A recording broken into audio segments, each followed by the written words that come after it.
Great. Welcome everybody from Leiden Bioscience Park. And I'm really happy to have again live session. I'm happy that you guys will be hopefully all joining from all over the world. I try to uh, test different times, like 3 p.m. This time we're starting at 3 p.m. because that's also for people overseas from America, which would like to also join the session. And there are, for example, in Boston, which I know the community, that's actually 9 a.m. So hopefully they can also join us. So welcome everybody. And of course, people from Europe, which this is of course 3 p.m. So, but I hope that this time is really suitable for all of you, which are both from Europe and from United States or overseas. So I'm really also excited for this session because when I looked back, last session was actually 26th of September. So that's actually quite pretty already. I would say, sorry, August or September. And now September, and now we have November. So yeah, time goes really fast, and I think we're coming all to dark days where our energy levels are getting less and less. But I hope that this session will be very energetic for you, and you can also find it very useful. And for those who are joining first time, I would like to give short introduction. My name is Schaap-Oziemlak. I am a scientist entrepreneur. My startup is located in Leiden Bioscience Park in Netherlands, and this Leiden Bioscience Park is the biggest and the oldest biotech or science park in Netherlands.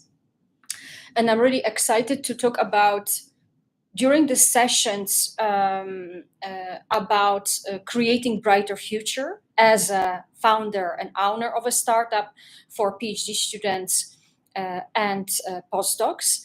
In my close future, I would like to really build the team, which is actually consisting of highly skilled PhDs. And I think that's why these sessions are primarily organized for you guys.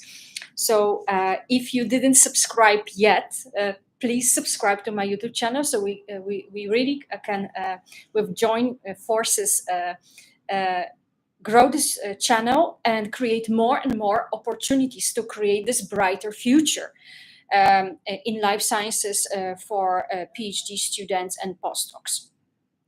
And I'm not particularly focusing only, as you could see, on PhD students, but you guys postdocs, because you have much shorter time where you have to perform at university. And performance is based, of course, on writing, managing projects, managing technicians, managing students. And usually you have time between 1 and 3 years. That's very short time, very compact, and you have to deliver all of it. And the best would be, of course, to publish the papers within these 3 years, right, in highly prestigious journals, if possible, highly cited, and also possibly also apply for grant applications, hopefully successfully, which I wish you the most. So this is very intense time, and I think that's why I think you guys should be particularly also focusing on what will happen after. But this is also a message for PhD students. When during class sessions, if for those who are watching me, when we think about PhD and apply growth mindset, I come back to it. I hope it is visible. And some people ask me to write more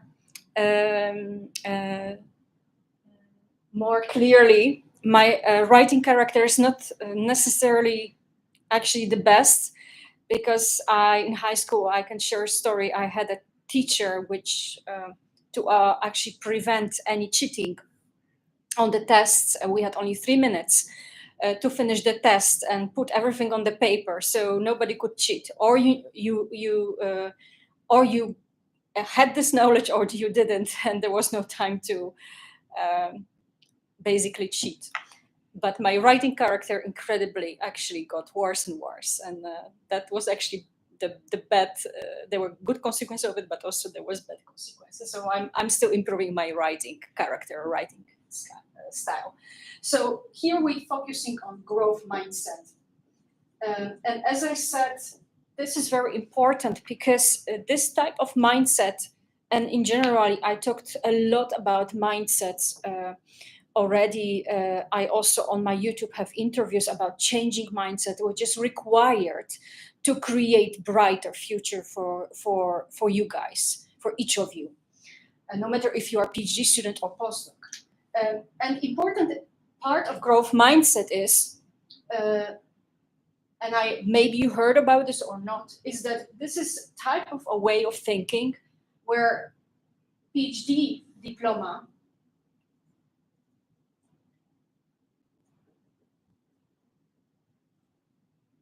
it's a starting point.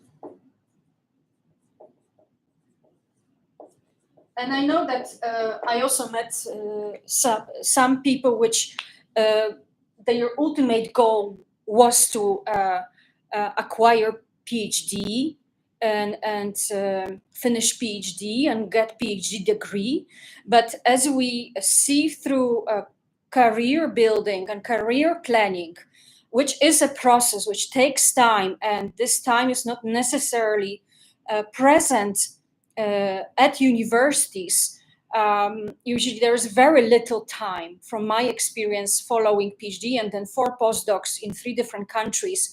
There's very minor time, and basically you are, as a PhD student or as a postdoc, fully responsible to find mentors, to find actually not only mentors, but time to plan your career, to get your network from within university, to look for mentors, as many as possible, more the merrier. That's also a beautiful interview I had on my YouTube with associate professor of entrepreneurship from United States. So this seems to be, beside all these activities which I called core scientific activities, you have to find time for career development, and it's all up to you, because nobody's going to do this for you.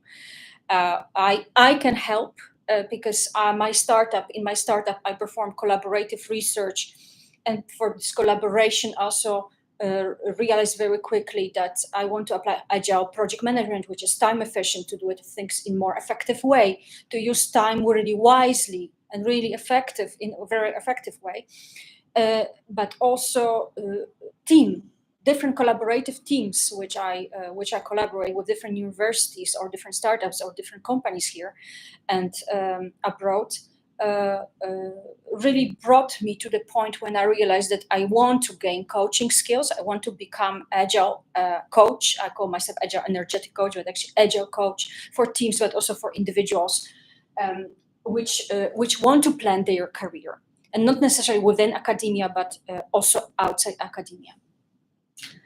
So coming back to this growth mindset, just to shortly remind you, for some of you, obtaining PhD degrees would be the point of the final destination.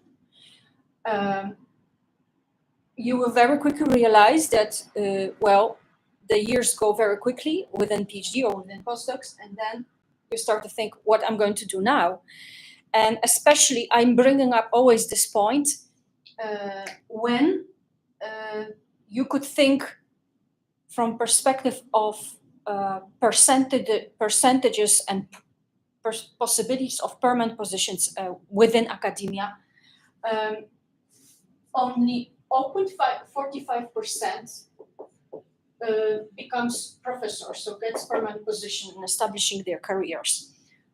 Around 77% people with PhD diploma needs to find a job outside of academia. This means that for majority of PhD students graduating or postdocs, there's very little time to plan this.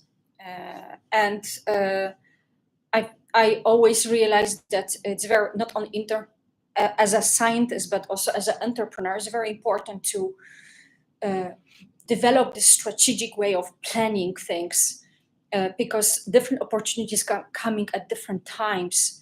And you need to really intensively network. And also, if you would like to, for example, you can also, if you're interested to make transition from academia to industry, I can here very much help you in coaching, since I'm already having my startup for a few years, and I'm here also for empowerment. I think that's also my mission of this sessions. So I hope that you also appreciate that. So if we think about starting point, obtaining PhD, of course, can be one of few postdocs, but at some point these are very flexible time limited positions, right, between 1 and 3 years, and then you have to think what then.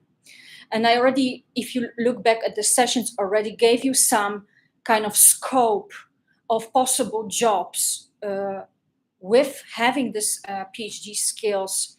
What are the options outside of academia or within a government or within public health institutions, or in being, even if you love writing, communicating science to public, which is, I think, in these times extremely important, to communicate science to public, to understand this social economical impact of scientific achievements, and translating science. That's the last interview which I had a pleasure to have interview Professor Anna, and you can also please take a look on it. It's very important type of interview.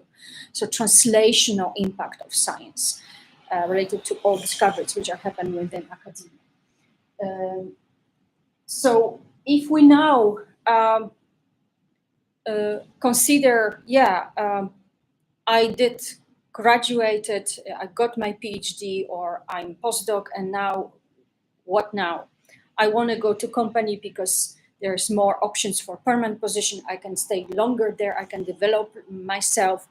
Some people are also driven by numbers of opportunities within company are there, but also financial opportunities. So that's also good to know that related to very low paid jobs at university, which are still unfortunately happening.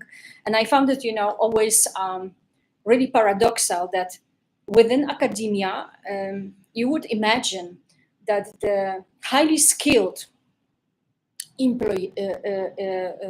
highly skilled PhDs should actually earn competitive, or should receive competitive salary compared to people which have basic or low, basically grade education, and or low level education, or education which is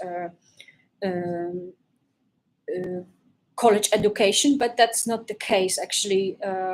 If I look at the salaries of PhD students, postdocs, and compare them to salaries of any type of even electrician, this is actually way higher, three-four-fold higher salary per month compared to PhD, which in that case earns 4 times even, or 3 times lower. And that's actually quite scandalous. I found quite diminishing in terms of how much years of education we put it in to gain experience, not only theoretical, but also practical experience in the laboratories all over the world. And then we are so low paid at universities, no matter where we go. And that is something which I hope this will improve at some point, because this doesn't attract really talent to universities. And I know that, for example, from local universities, Leiden University, there is a point when the university wants to put a stamp on internationalization, so attracting more students, international students. But well, they need to also understand if they're going to produce 120 PhD students per year, what's going to happen if only 0.5% will become or will get tenure track? What will happen to majority? And I think university should play a central role in creating the job market. It should not just be involved at the level of training. It should be actively involved, because being outside academia is actually extremely competitive. It's way more, I think, competitive than within university walls to receive a good position and good and enter a good work environment. Because we should not only think about the job as I'm going to continue my scientific career within industry, but also what type of work environment I will enter. And that's extremely important here too. So indeed, to create a brighter future, it's very important that universities are definitely, I would imagine, way more involved in creating opportunities outside of academia, in terms of collaborations, because a lot of now we can see also, I also participate in collaborations, and there to create also more opportunities for PhD students, for postdocs, to make this transition from academia to industry way smoother, right? In, for example, collaborative project between university and companies. And I know this is happening, and I'm really glad. One of the companies which I really like is DSM. It's a Dutch, now Swiss actually, company, but they really are heavily involved for years already in collaborative projects with, for example, University of Groningen. And I really love this type of very collaborative industrial academic projects that really gives a great trampoline for any graduating PhDs to join DSM later on. So to join industrial environment and easier get a job, simply speaking. So that's something which I wanted to say. And today the session, I like to now, in this session, would like to switch now, because that was kind of more general introduction.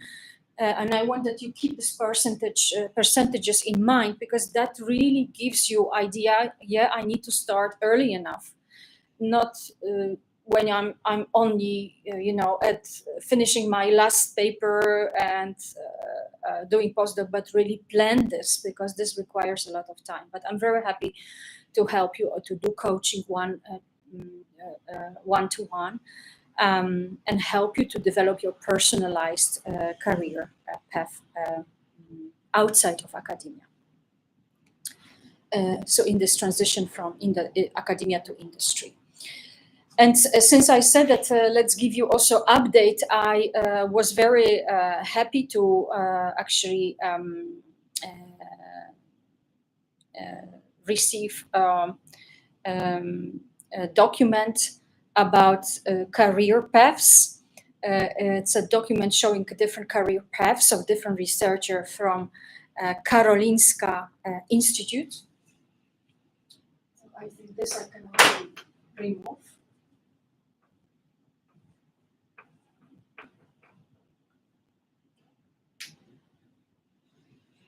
So Karolinska Institute, I will put it here in a short abbreviation, which is also known as a Royal Karoline Institute. This Karolinska Institute is quite prestigious. You might know it from Nobel Prize assemblies, because 50 professors from various medical disciplines from this university is actually forming the Nobel Assembly, and this Assembly awards Nobel Prize in Physiology or Medicine. So it's pretty prestigious university to work at. But what I very much really wanted to bring it to, that this university, it's research-led, actually medical university in Stockholm. and it's third oldest medical school in Sweden, accounting for 30% of medical training. I have here some notes. And more than 40% of all academic research conducted in Sweden. So it's Nobel, not only a Nobel associated medical school or research-led medical university, but it's really also very prestigious top science which is presented there and conducted. And this document actually brings career portraits, or I would say career testimonies, and brings very different actually career testimonies. And I liked it that the researchers which are presented there are not really having the same type of career path, and they are very different ones. And I like to share with you some of them. And today I will only have session for, I think, 40 minutes because I have meeting afterwards. But next time I will present the next portraits or career paths from Karolinska Institute. And we call it in business, this is sort of business case. So it's not a path which you plan, but this is a sort of document which is, it's sort of like album maybe, which shows you these different career paths of these people, and they sharing their perspectives. And what is even more important and very inspiring to think about your brighter future in life sciences, is that they presenting it and give also advice, give tips, what you should pay attention to. And this is really great because you can right away maybe apply their lessons in your career planning to make this career much brighter.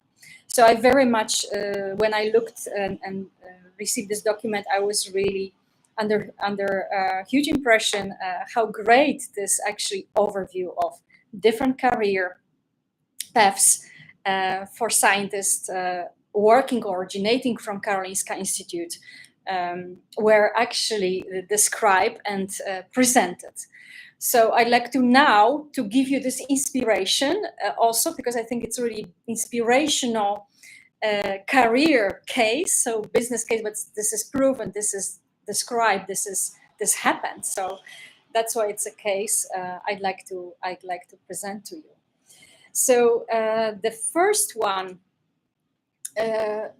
is, and I really like also the title of this album, A PhD Can Take You Anywhere. The first one, which I'd like to talk about, which is presented and giving also researchers' names, so you can contact them if you want, because they can also be potentially your mentors, and I think this really can bring you there, and you can connect through LinkedIn and ask for online mentor. I think that's what would be my advice. So the first person which I really love, and regarding mentorship also, where she put so much description how much mentorship, good mentorship, influence her career development, is Karolina Hagbeck. And I will maybe not put all the names, but I can also put it later after the session, these names on in the chat box. So Karolina Hagbeck,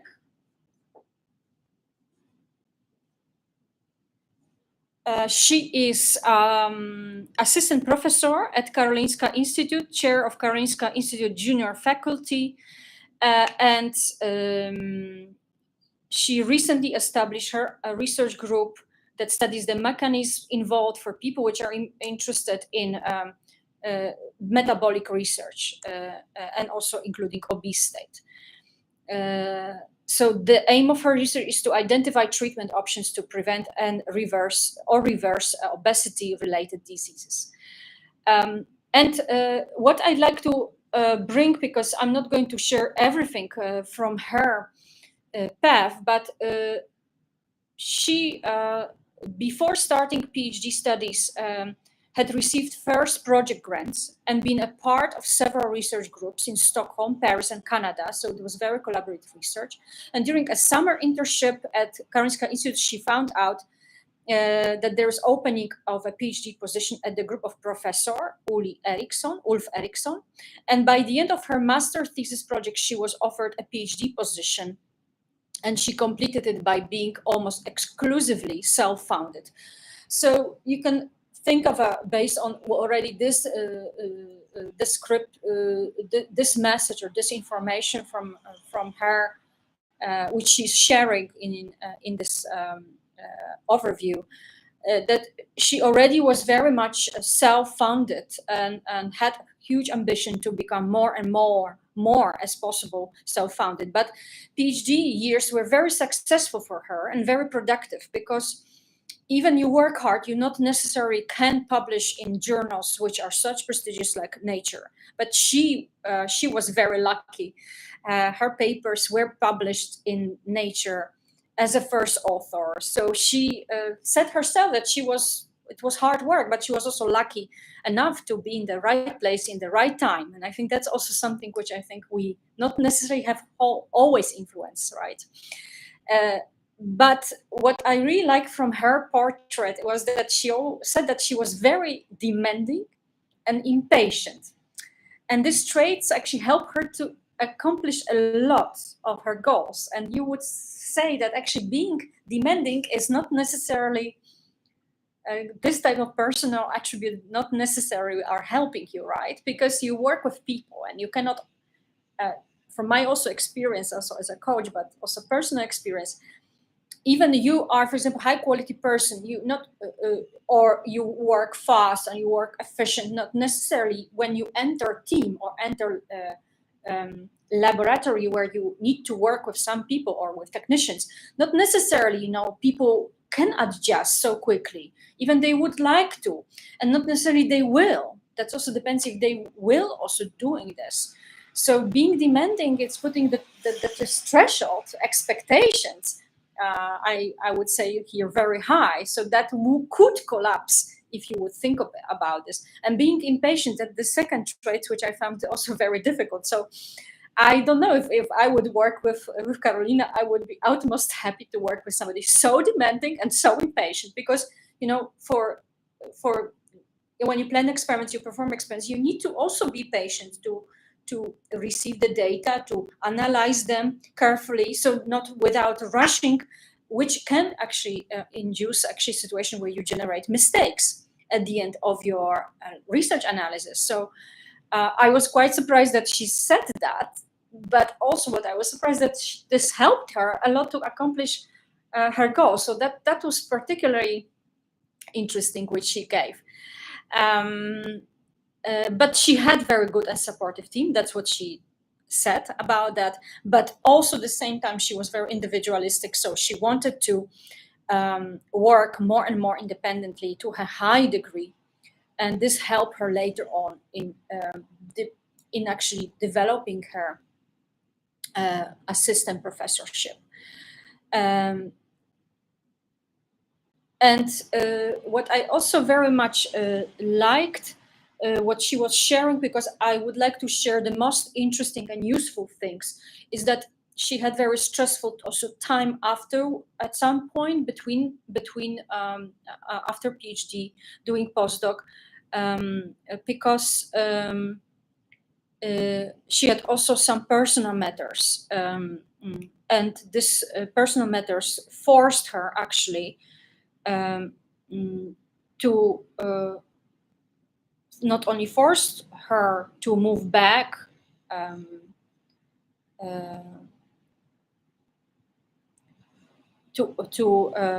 to Sweden, and while before she was continuing developing her research, or being postdoc at EPFL, so in Switzerland, go back actually from Switzerland, from EPFL, which is also prestigious university, technical university, to go back to Sweden.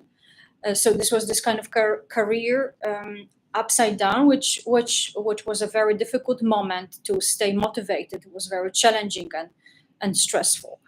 But she got a new postdoc position, and I think ultimately she was well.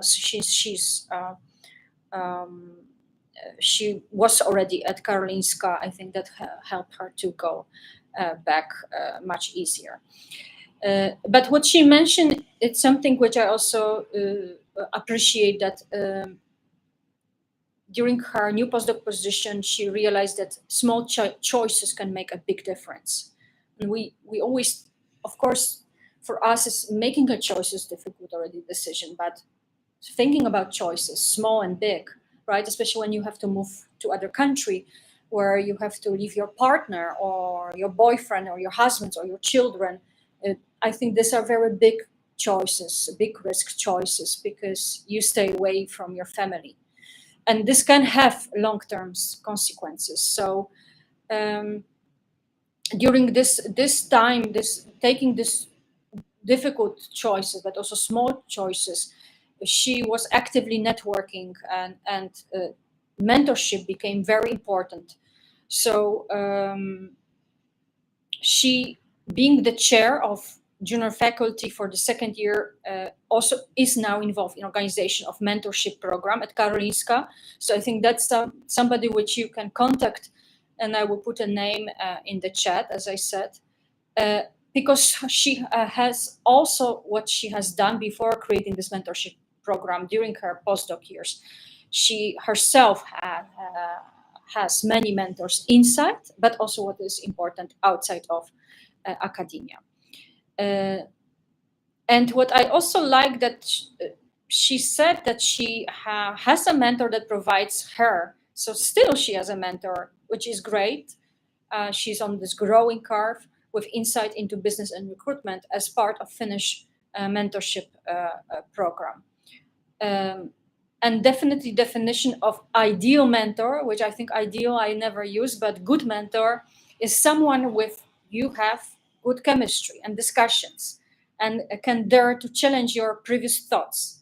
So I think that's something which I think it's important to keep in mind. And she gives some advice to PhD students, but I don't, as I said to you, these portraits are really beautiful because these are career testimonies with some lessons, with some tips. And first one, which she gives to PhD particularly students, is move to different research groups in good institutions. This can boost your career as you learn new things, receive input, and expand your network. Being accepted to good institutions can contribute to your scientific career value. The other one is start applying for your own grants, because she did it really early, especially when you have this ambition to become principal investigator. Um, in good at very beginning of your research career, ask your supervisor if you can help in grant revision, in writing their grants, in order to get experience. And the third point is really good, which I really like. Be brave and ask for input. Always look ahead and be proactive. So I think this is really beautiful. I think an important testimony, that be proactive, have a good mentors, work in different institutes, good institutes abroad. I think I also work in 3 different countries, and that gave me really this very adaptable mindset, and reached also the way I think, and reached the way reached my experience, because we trained at different universities in different countries, very different way. So that really created and actually made me a person which is very enthusiastic to work with different international collaborators, and is really enjoying this international vibe, performing projects between academia and industry. And I agree. Yeah, now this is time when there are so many grant opportunities than it used to be. When I was doing PhD, there was not so many grant opportunities as they are now. So I think this is the time to really get into it, to ask your supervisors to help them to start writing.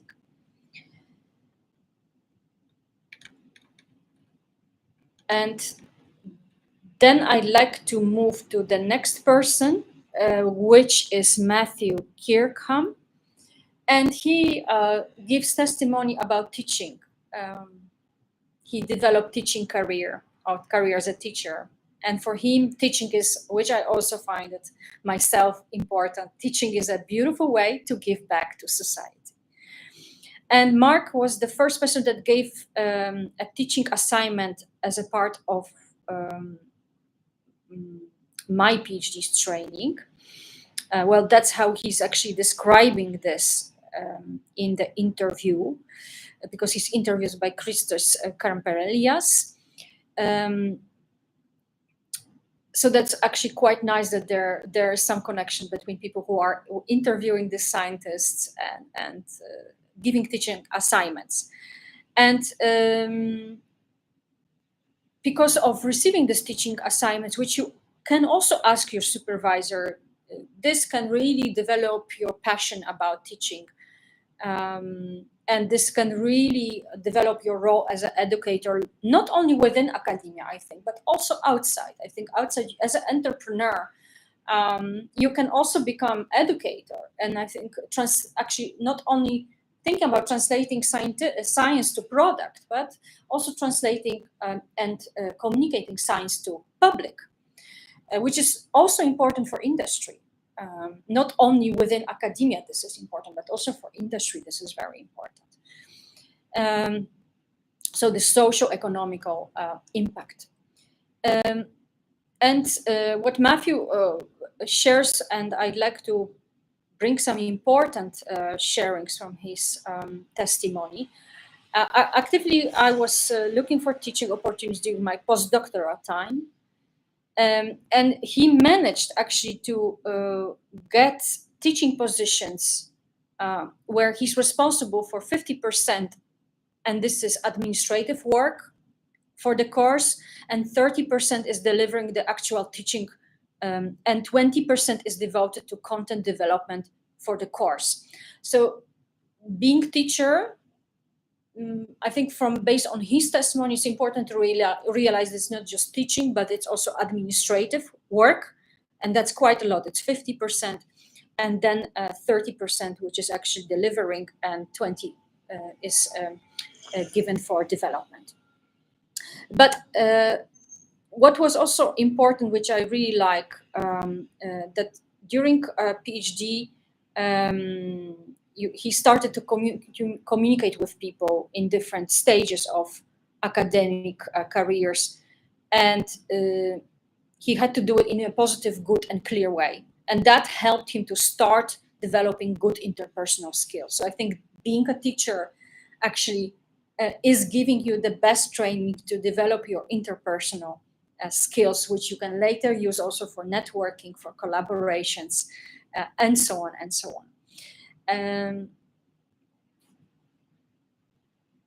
And the other thing, of course, some people will think it's a teacher job. It's demanding job. It's requiring patience. It's requiring this administrative burden. Not always teachers are paid well, but importantly, you need to ask yourself if you are really truly this person which wants to give back to society, and if teaching is a way of communicating science to students, and you grow future generations of students. That's, I think, also I find very exciting, that you grow future generation, and hopefully here I'm also partially contributing to this as a scientist entrepreneur, future generation of scientists entrepreneurs, or industrial scientists. So that's something which I found nice to share. And what I liked also, when Christos brought this interview, that he actually said when he got this, when this interview, and former student of Matthew, Christos did this interview with Matthew, he also shared his story. You know, as I walked off, I thought to myself that this is the type of teacher I would like to organize my courses. And I think that's really beautiful also feedback after interview, but also a chance which Matthew gave Christos as his former students to interview him. And believe me, being interviewed, but also organize interview and perform interview or conduct is as difficult as being interviewed, I think, especially when you don't know the questions and there's limited time. You want to also bring something meaningful as a person which is interviewed, but also the person which is organizing interview, because I also organize some interviews, and this I invite you to follow on my YouTube channel. I think what my experience is that you need to be very well prepared. So you have to do research, and you need to do also, which I very much appreciate from the professors, from academics, because they have a lot of not only scientific responsibilities, but also teaching responsibilities, that they have very minor time. But in perfect situations, it's good to actually do first trial without recording. Just go through the questions, ask the questions, let them answer your questions, and have this first trial without recording. This generates way better, in a way, outcome for all of us, for both of us, for me as an interviewer and for academics or PIs or C-level managers, which also have very limited time for that. But it's good to organize it, and if it's possible, to have first a non-recording, not recorded yet interview, and just go through the questions. That creates way better, as I said, outcome. So I think this is these two career, in a way, testimonies I wanted to present to you. And as I said, these are the people which are definitely Carolina and Matthew can be good possibility to good. I think it's their profile and their experience so different, teaching and academic, focused also on the role of mentorship in creating your brighter future, can be something which you can find very useful.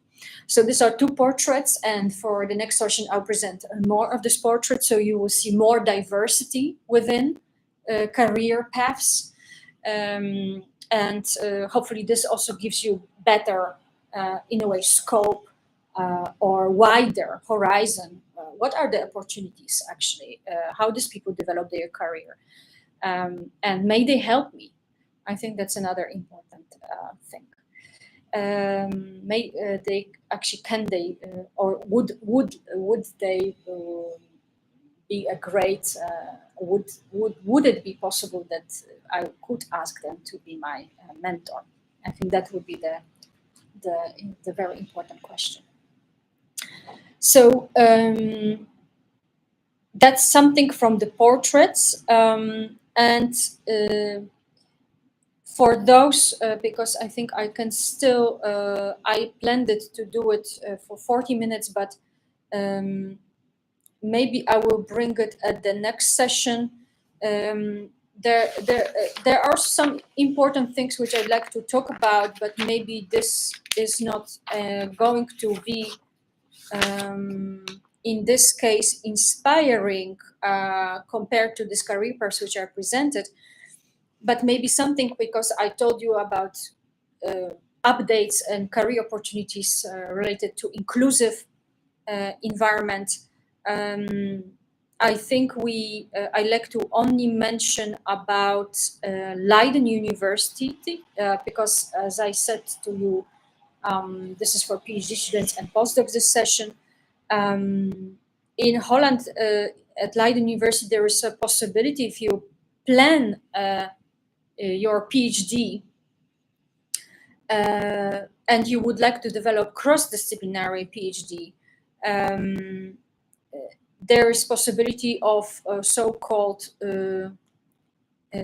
interdisciplinary joint PhD defense. And I don't know if this is possible at different universities, but at Leiden University this is possible. So if you are just starting your PhD, and I also met people which change PhD projects because they simply didn't like it. I thought that maybe bringing this today as also inspirational tip could be maybe relevant by creating these different paths that you can develop joint projects with somebody. And the case which was published in Mare, so Leiden University newspaper, was about a joint PhD defense of artists and PhD students from archaeology on the same projects, and they defended together. And their thesis was 600 pages, so I think it can be 2 PhD thesis equivalent, but it is possible. So if you think, oh, maybe I could develop my PhD, or you early the first year of your PhD, and you think maybe I wanted to bring this project more in interdisciplinary way, and you are already in Netherlands, that helps a lot. You can think about such joint PhD positions to develop interdisciplinary PhD project together with your other colleague, interdisciplinary. And I think that's very unusual opportunity because usually PhD projects are meant to, or doing PhD is very individualistic. So maybe that's a good tip for you. Leiden University PhD defense joint, not only defense, which is joint, but joint PhD project, interdisciplinary, which leads to actually, in a way, it's already quite a tight collaborative setup. So that's maybe something which I wanted to share with you related to planning, and also in terms of your PhD project. If you are in difficult, because now we always talk about transitioning from academia to industry while you are postdoc, but maybe there are people here which are PhD students, they don't like their projects, they are in early year, first year, so they can still change. This is still possible. And I think I know also my close colleagues which did it and they were very satisfied. They changed from their PhD from Rotterdam to Leiden, and they landed in a very good group and they graduated really well. So yeah, for this early first year PhD students or second year, think about if you don't like your PhD, what you do. Maybe that's also an option to do something in Leiden, at Leiden University, in a joint interdisciplinary project. So I think this is, I think everything is here visible, to make sure. I would like to thank you for attention and also listening till the end. And I'm always trying, as I told you, to bring content which is very useful, both for PhD students and postdocs, and bring you tips and bring you inspirations, bring you cases. And I think that really makes this session really, hopefully, really useful for you. So you can really learn from that, and by implementing or trying to implement it. And if you don't know where to start, I'm very happy to also coach you one-to-one, offer you personal coaching, so that we can plan this path in a more strategic way, in a more effective way, and definitely looking at from different experiences and taking different perspectives. So I'm really happy I'm really happy now, still very much, that all the content I shared with you, this is very useful and this is very inspirational. And I hope you find it too.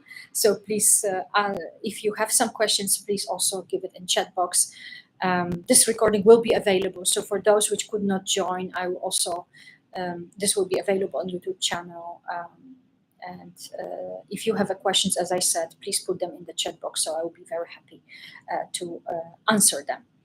And I will, as I said, mention regarding mentors and their career paths of Carolina and Matthew. I will share their names. So actually, please, if you want to contact them regarding mentorship, please do. I think that's a really great opportunity here.